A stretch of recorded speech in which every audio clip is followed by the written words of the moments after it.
À propos des calculs avec les infinités, nos 6 théorèmes concernant les limites restent valables pour les limites relatives à l'infini. Mais pour pouvoir les appliquer, on doit savoir comment calculer avec les infinités. C'est ce que nous allons apprendre de suite. Imaginons que la première limite que nous trouvons soit reprise ici dans la première colonne et que la deuxième limite que nous trouvons soit reprise ici dans la première ligne. Imaginons que la première limite donne B et la deuxième limite donne C et nous devons additionner ces deux limites. Mais bien sûr, le nombre réel B plus le nombre réel C, ça donne le nombre réel B plus C. Imaginons que la première limite c'est le nombre réel B et la deuxième limite c'est moins l'infini. Moins l'infini plus un nombre B, bien sûr que ça donne moins l'infini. Si la première limite est B et la deuxième limite c'est plus l'infini plus un nombre B, ça donne bien sûr plus l'infini. Donc ici, nous pouvons mettre plus l'infini plus un nombre C, ça donne plus l'infini, et là, moins l'infini plus un nombre C, ça donne moins l'infini. Si nous avons comme première limite moins l'infini et comme deuxième limite moins l'infini, bien sûr que leur somme donne moins l'infini, c'est-à-dire moins l'infini. Et plus l'infini plus l'infini, ça donne bien sûr plus l'infini. Mais attention au cas plus l'infini plus moins l'infini. Ça donne l'infini moins l'infini. Et ça, c'est une indétermination, exactement comme ici. Voyons de suite pourquoi c'est une indétermination. Si nous souhaitons calculer la limite pour x tendant vers plus l'infini de x moins x, on peut faire le raisonnement suivant. X, c'est un nombre qui tend vers plus l'infini, mais x est bien un nombre. Et un nombre moins lui-même, ça donne toujours 0. Nous calculons donc ici la limite de la constante 0 qui est égale à cette constante 0. La limite pour x tendant vers plus l'infini de x au carré moins x, si on remplace x par plus l'infini, ça donne l'infini moins l'infini, exactement comme là. Mais cette limite-là, on peut la déterminer grâce à ce graphique-ci. Voilà le nombre x, et voilà son image par la fonction x, celle-là. Voilà le nombre x, et voilà son image par la fonction x au carré. Maintenant, nous regardons la différence x au carré moins x. Ça, c'est le nombre x au carré moins le nombre x. C'est la longueur de ce segment brun. Faisons maintenant tendre x vers plus l'infini. X va de plus en plus vers la droite et nous constatons que la longueur de ce segment brun continue à augmenter et cette longueur tend vers plus l'infini. Donc cette limite-là, c'est plus l'infini. Nous voyons bien que infini moins infini mène ici vers 0, et là l'infini moins l'infini mène vers plus l'infini. Ce qui montre bien que infini moins infini est une indétermination. Voyons maintenant pour la multiplication. Cette fois-ci, B et C sont deux nombres strictement positifs. Si la première limite c'est B et la deuxième limite c'est moins l'infini, B fois moins l'infini, ça donne bien sûr moins l'infini. B fois moins C, ben ça donne moins BC. B fois 0, ça fait 0. B fois C, ça donne BC. Et B fois plus l'infini, ça donne bien sûr plus l'infini. Si la première limite c'est moins B et la seconde c'est moins l'infini, alors moins B fois moins l'infini, bien sûr que ça donnera plus l'infini. Moins B fois moins C, ça donne BC. Moins B fois 0, ça donne 0. Moins B fois C, ça donne moins BC. Et moins B fois plus l'infini, ça donne bien sûr moins l'infini. Voyons maintenant pour cette colonne-là. Plus l'infini fois moins C, ça donne moins l'infini. 0 fois moins C, ça fait 0. Et moins l'infini fois moins c, ça donne bien sûr plus l'infini. Regardons cette colonne-là. Plus l'infini fois c, ça donne plus l'infini. 0 fois c, ça donne 0. Et moins l'infini fois c, ça donne bien sûr moins l'infini. Évidemment que 0 fois 0, ça donne 0. Regardons maintenant ici. Plus l'infini fois moins l'infini, ça donne moins l'infini. Plus l'infini fois plus l'infini, ça donne plus l'infini. Moins l'infini fois moins l'infini, ça donne plus l'infini. Et moins l'infini fois plus l'infini, ça donne moins l'infini. Reste encore ces quatre cas-là. Celui-là, celui-là, celui-là et celui-là. Dans ces quatre cas, nous avons 0 fois l'infini, c'est une indétermination. 0 fois l'infini, c'est une indétermination. Ici, c'est l'infini fois 0 également indétermination. Et là aussi. Voyons de suite pourquoi. Observons bien le graphique de la fonction f qui au nombre x associe son inverse. Voici le graphique de cette fonction-là. D'abord, nous souhaitons calculer la limite pour x tendant vers 0 de 1 sur x. Faisons tendre le nombre x vers 0 à gauche et observons ce que fait alors le f de x. X tend vers 0 moins, et on voit que f de x s'en va vers moins l'infini. Si x tend vers 0 plus, alors on voit que le f de x s'en va vers plus l'infini. Donc, des deux côtés de 0, on peut dire que 1 sur x tend vers de l'infini. Et si nous souhaitons calculer la limite de 5 sur x pour x tendant vers 0, nous pouvons écrire ce 5 sous forme 5 fois 1. Alors le 5 multiplie et on peut le mettre devant la limite grâce au théorème. Et cette limite-là, ça c'est l'infini. Donc nous obtenons 5 fois de l'infini, ça c'est de l'infini. Retenons donc bien, si lors du calcul d'une limite on trouve constante divisée par 0, comme ici, si on remplace x par 0, on trouve la constante 1 divisée par 0, et ici on trouve la constante 5 divisée par 0. Donc, si lors du calcul d'une limite on trouve constante sur 0, alors automatiquement la limite est infinie. Et ceci répond à notre question introductive aux limites. Puisqu'on ne peut pas diviser par 0 vu qu'un coq ne pond pas, qu'est-ce qui se passe alors si on divise par un nombre qui se rapproche de plus en plus vers 0? Alors on trouve comme limite l'infini. Si nous calculons la limite de 1 sur x pour x tendant vers l'infini, regardons de nouveau dans notre graphique, faisons tendre cette fois-ci x vers plus l'infini, et nous constatons que le f de x devient de plus en plus petit, et tend vers 0. La même chose à moins l'infini. Le x se trouve là, et ça c'est le f de x. Si on fait tendre le x vers moins l'infini, alors on constate que le f de x tend également vers 0. Donc, la limite de 1 sur x pour x tendant vers de l'infini est nulle.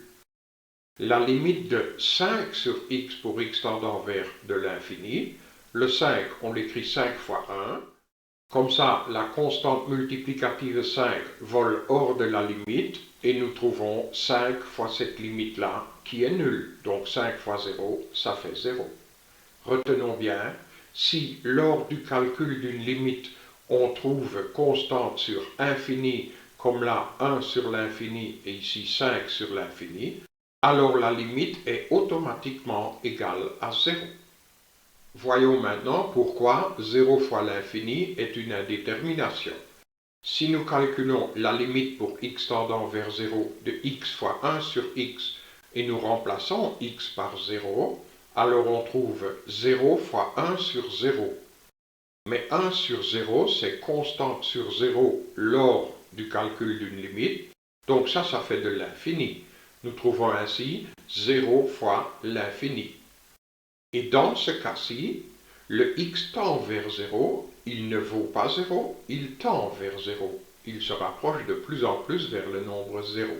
Comme x n'est pas nul, nous pouvons simplifier cette fraction par x et il reste à calculer la limite pour x tendant vers 0 de la constante 1. Et la limite d'une constante, c'est cette constante. Par contre, si nous calculons cette limite-là, ça c'est la limite pour x tendant vers 0 de x au carré fois 1 sur x. Si nous remplaçons x par 0, ça donne 0 fois l'infini. Mais dans ce calcul-là, puisque x tend vers 0, x ne vaut pas 0, donc de nouveau on peut simplifier par x, il reste la limite pour x tendant vers 0 de x. Et ça fait 0. On voit donc que 0 fois l'infini mène ici vers 1, et là, 0 fois l'infini mène vers 0. Nous pouvons donc bien confirmer maintenant que dans notre tableau, ces quatre cas-là sont des indéterminations parce que c'est chaque fois 0 fois de l'infini. Passons maintenant à la division. Dans ce tableau-ci, de nouveau, b et c sont tous les deux des nombres strictement positifs. Si la première limite c'est b et la seconde limite c'est moins l'infini, alors nous obtenons constante sur infini, ce qui fait 0. Si la première limite c'est b et la deuxième c'est moins c, ben la limite c'est b divisé par moins c, c'est-à-dire moins b sur c. Dans cette case-là, nous avons constante non nulle divisée par 0, ça fait de l'infini comme on vient de voir. b divisé par c, ben ça fait b sur c. Et la constante b non nulle divisée par plus l'infini, ça fait 0. Regardons la ligne pour moins b. Moins b sur moins l'infini, ça fait 0. Moins b sur moins c, ça fait b sur c. Moins b divisé par 0, ça c'est l'infini. Moins b divisé par c, c'est moins b sur c. Et cette constante divisée par cet infini, ça fait 0. Regardons la colonne pour moins c. Plus l'infini divisé par la constante moins c, ça fait moins l'infini. 0 divisé par la constante moins c, ça fait bien sûr 0. Et moins l'infini divisé par moins c, ça fait plus l'infini. Regardons la colonne pour c. Plus l'infini divisé par c, ça fait plus l'infini. 0 divisé par c, ça fait bien sûr 0. Et moins l'infini divisé par c, ça fait moins l'infini. Nous pouvons aussi remplir cette petite case-là, parce que nous savons que 0 divisé par 0, ça donne une indétermination. Avant de remplir les autres petites cases, nous allons calculer quelques limites. Continuons notre raisonnement ici. Rappelons que constante sur 0, ça donne une limite infinie, et constante sur infini, ça donne comme limite 0. Si nous calculons cette limite-là, nous remplaçons x par plus l'infini, ça donne plus l'infini plus l'infini, ça c'est plus l'infini, aucun problème. Si nous remplaçons x là-dedans par moins l'infini, ça fait plus l'infini moins l'infini, ce qui est une indétermination. Pour lever cette indétermination, on met la plus haute puissance de x en évidence. Donc on met x carré en évidence, ce qui peut paraître bizarre parce qu'il n'y a pas de x carré dans ce terme-là. On peut quand même mettre x carré en évidence sous cette forme-là. Vérifions, x carré fois 1, ça fait bien x carré, et x carré fois 3 sur x, c'est bien 3x. Pour calculer la limite de ce produit, on peut calculer la limite de chacun des facteurs, à condition qu'elle existe. La limite de 1, c'est 1. La limite de 3 sur x lorsque x tend vers l'infini, ça fait 3 sur infini, c'est-à-dire 0. Donc finalement, ce terme-là, il tombe et il reste 1 fois cette limite-là. C'est-à-dire, il reste la limite de x carré à calculer lorsque x tend vers moins l'infini. Et ça, c'est plus l'infini. Nous avons ainsi levé l'indétermination, l'infini moins l'infini. Faisons un calcul semblable pour cette limite-là. La limite pour x tendant vers moins l'infini de ce trinôme du troisième degré donne l'indétermination, l'infini moins l'infini. On va appliquer le même truc. Dans ce polynôme, nous mettons la plus haute puissance de x en évidence, c'est-à-dire nous mettons le x exposant 3 en évidence. Ça fonctionne très bien comme ça. Vérifions. X au cube fois 4, c'est bien 4x cube. X au cube fois 2 sur x, c'est bien 2x carré. Et x au cube fois moins 1 sur x au cube, c'est bien moins 1. Ce terme-là tend vers 0, puisque x tend vers l'infini. Constante sur infini, ça fait bien 0. Celui-là aussi, constante sur infini, ça fait 0. Donc pour cette parenthèse-là, il n'y a plus que le 4 qui reste. Ce qui nous reste donc à calculer, c'est la limite de 4x au cube lorsque x tend vers moins l'infini, et ça c'est moins l'infini. Terminé. Oui, mais alors on peut appliquer ça chaque fois.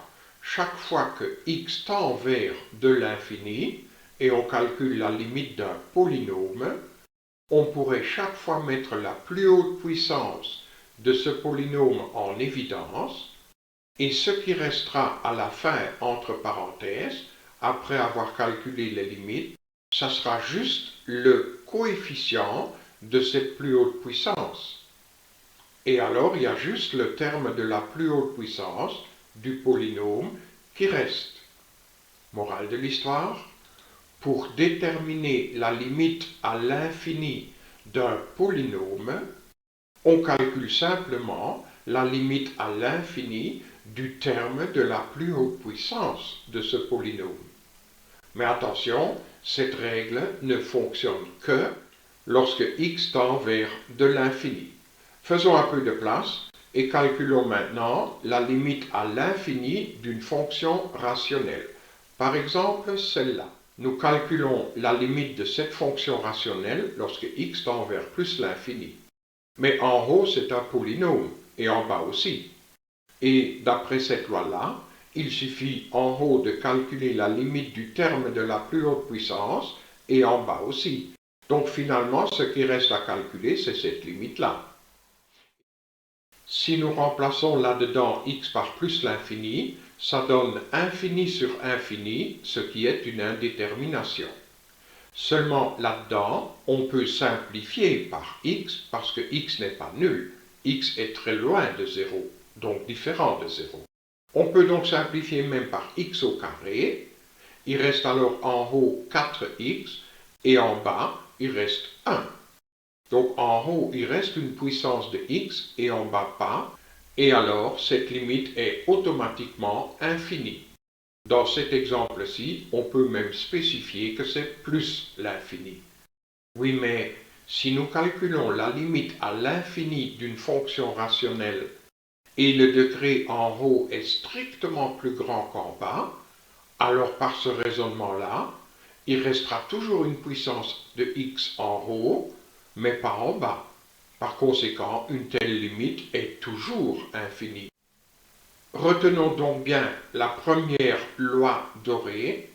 Pour calculer la limite à l'infini d'une fonction rationnelle dont le degré du numérateur est strictement plus grand que celui du dénominateur, cette limite est automatiquement infinie. Regardons maintenant dans le cas contraire. Si le degré est strictement plus grand en bas qu'en haut, on peut faire exactement le même raisonnement que là. Ce sont deux polynômes. Nous ne gardons que les termes des plus hautes puissances en vertu de cette loi-là. Et maintenant, on peut simplifier par x. Et puisque le degré en bas est strictement plus grand que celui en haut, après simplification, il restera en bas une puissance de x et en haut, il reste une constante. Par conséquent, cette indétermination infinie sur infini mène de suite vers la limite nulle. Et ça, c'est chaque fois le cas lorsque le degré du dénominateur est strictement plus grand que celui du numérateur. Donc, dans ce cas-là, la limite est toujours nulle. Mais attention, ces lois dorées ne fonctionnent que lorsque x tend vers l'infini. Et si le degré est le même en haut qu'en bas, mais alors de nouveau tous les termes tombent sauf les deux termes de la plus haute puissance, et puisque le degré est le même, on peut simplifier par x au cube, et ce qui reste c'est la limite de la constante 5/3, et alors la limite vaut 5/3. La limite d'une constante c'est cette constante. Remarquons que ce 5 tiers, c'est exactement le quotient des plus hautes puissances. D'où la troisième loi dorée qui dit que la limite à calculer dans le cas où les degrés en haut et en bas sont les mêmes, c'est justement le quotient des coefficients des plus hautes puissances. Résumons ici toutes les indéterminations rencontrées, 0 sur 0, l'infini moins l'infini, l'infini sur l'infini et 0 fois l'infini. Revenons maintenant à notre tableau et toutes les cases qui restent forment des indéterminations.